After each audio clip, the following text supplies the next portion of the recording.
Form the book The Call of Tiger by Colonel A.N.W. Powell.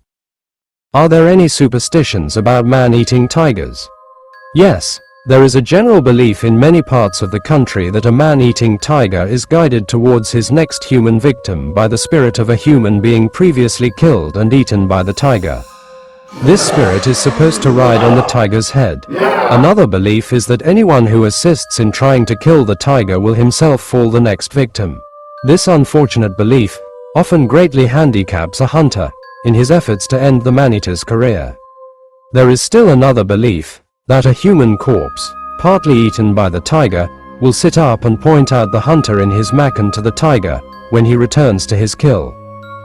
In telling the tale, some will go as far as to say they actually knew 3 hunters who sat up in a macan over a human kill, and when the tiger came, the corpse sat up and pointed with his right hand at the men in the tree. The tiger then departed, but as the hunters knew he would return, one man very bravely got down from the tree and tied the right arm of the corpse to the body.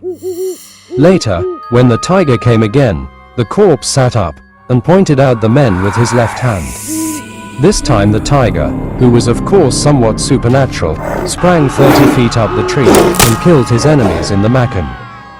My old friends, Dabari and Sakto, told me a story which, in various forms, has often been told, but as it is a story believed by nearly all jungle dwellers, it is perhaps worth repeating.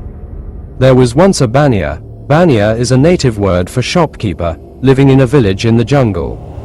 He wanted to visit a neighboring village on business, but as the road lay through a dense forest, haunted by a terrible man-eating tiger, he did not know what to do.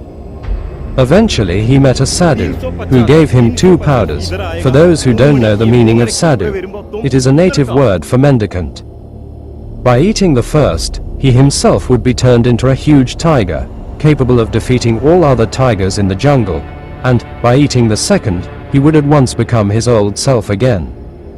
What could be better? Armed with these 2 powders, and accompanied by his pretty young wife, the Bania started on his journey through the forest on foot. They had not gone far, however, when they saw the dreaded man-eater sitting in the road. The brave Bania, before swallowing powder number 1, told his wife to wait where she was, so that when he returned after killing the tiger, she could at once place powder number 2 in his mouth and enable him to resume human shape. The plan worked well up to a point. The Bania swallowed powder number 1 and immediately became a magnificent vicious tiger. Roaring loudly, he bounded towards the man-eater and, in a trice, killed his opponent. Then, with his tail held high in triumph, and with his jaws still dripping blood, he returned to his spouse. But the poor girl was so terrified that she waved her arms in despair and spilt the precious powder number 2 on the ground. Her husband, quite naturally, was greatly annoyed. He pounced on his wife, and in his rage killed and ate her. Thereafter, still being enraged at not being able to become a Bania again, this terrible tiger, who still had the brain of a man, killed and ate thousands of people, and became the most dreaded man-eater in human memory. This story is only one of many supporting the belief that men can be turned into tigers and panthers.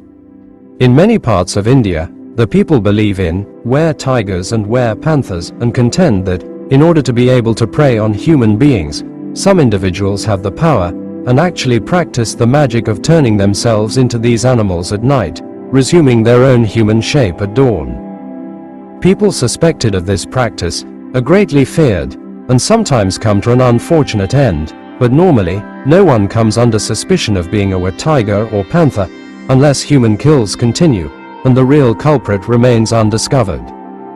Though these beliefs are considered untrue, but more turntable phenomenon is the story of the temple tiger, which is the true story of the tiger that deals with Corbett's 5 to 7 times unsuccessful attempts of chasing and having face-to-face encounters with the temple tiger, which was considered to be protected by the deity of the temple at Dabadura. That's why nobody was able to hunt him down in the eastern part of Almora district. So what do you think?